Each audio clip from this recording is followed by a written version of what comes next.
So విజయవాడలోని బుడమేరు దగ్గర పరిస్థితి చూశారు. ఇటు తెలంగాణ వద్దాం మున్నేరు ఉప్పెనతో ఖమ్మం జిల్లా అతలాకుతలమైంది. 4 రోజులుగా కురిసిన వర్షాలతో జనజీవనం స్తంభించిపోయింది. ప్రస్తుతం వరుణుడు శాంతించడంతో వరద ముంపు నుండి ఖమ్మం వాసులు తేరుకుంటున్నారు. జిల్లాలో ప్రస్తుతం సహాయక చర్యలు కొనసాగుతున్నాయి.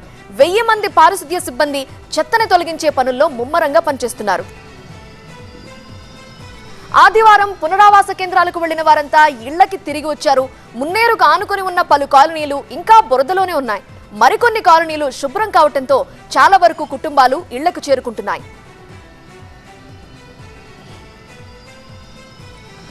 ఖమ్మం జిల్లాలో 15,000 కుటుంబాలు ముంపు బారిన పడినట్లుగా భావిస్తున్నారు. ప్రస్తుతం వరద ప్రాంతాల్లో సహాయక చర్యలు వేగవంతం చేసిన ప్రభుత్వం బాధితులకు నిత్యావసర సరుకులు, బియ్యం పంపిణీతో పాటు 10,000 రూపాయల వరద సాయం ఇవ్వనుంది సర్కార్. ముంపు కాలనీల్లో 90% వరకు విద్యుత్ని పునరుద్ధరించారు. ఇదే అంశానికి సంబంధించి మరింత సమాచారం.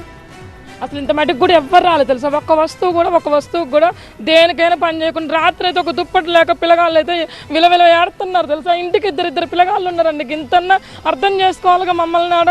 అసలు ఏమిట్లకి ఏమీ ఆశ లేదు మాకైతే. అసలు ఏడుపు ఒకటే తక్కువైతుందండి. కొంచెం ఫుడ్ ఒకటే అందిందేమో కానీ పిల్లగాళ్ళకైనా మాకైనా కట్టుకోవడానికి కూడా బట్టలు లేవండి. మెయిన్ అదొక్కటే బాధగా ఉంది. కొంచెం రిక్వెస్ట్ చేసి మాకు కొంచెం సహాయం చేయండి. అదొక్కటే మాకు ఏమీ వద్దు. తినే బియ్యం కూడా కింటా బియ్యం దానిగా మునిపోయినట్టు ఒక్క సరుకు కానీ ఒక వస్తువు కానీ ఏ ఒక్క వస్తువు మిగలేదు. కట్టుకునే బట్టలు కూడా మొత్తం మునిగి మొత్తం వరదలో కొట్టుకపోయినాయి. అన్నీ ఒక్క వస్తువు లేదు, ఏమీ లేవు. మాకు తినడానికి కూడా లేదు. కప్పుకునే దుప్పట్లు కానీ కట్టుకోవడానికి బట్టలు కానీ ఏమీ లేవండి. మాకు ప్రభుత్వం తరఫున ఏదైనా హెల్ప్ చేయాలని మేము కోరుకుంటున్నాం అంతే తప్ప మాకు అంటే ఒక్క అధికారి కూడా ఇంతవరకు వచ్చి మమ్మల్ని పరామర్శించింది ఇంతవరకు అయితే లేదు. కాకపోతే అందరూ వచ్చి ఫుడ్ మాత్రం పెడుతున్నారు, వాటర్ ఇస్తున్నారు అంతవరకే కానీ మాకు ఏ రకంగా హెల్ప్ మాత్రం జరగట్లేదు. నేను 50,000 తెచ్చుకొని ఇంట్లో పెట్టుకున్న పిల్ల పెళ్లి కానీ సంబంధం వస్తుందని ఇంట్లో ఒక్క సామాన్ కూడా గ్యాస్ కానీ అన్నీ పోయినాయి. మాకు అసలు దామ్ముతుంటారు. నేను తెచ్చుకొని అంత ఇల్లంతా నష్టం అయిపోయింది. నాది ఒక్క సామాన్ కూడా వండుకున్న కట్టుకున్న గుడ్డలు లేక ఈ 3 రోజుల కానీ అట్నే ఉంటాను నేను.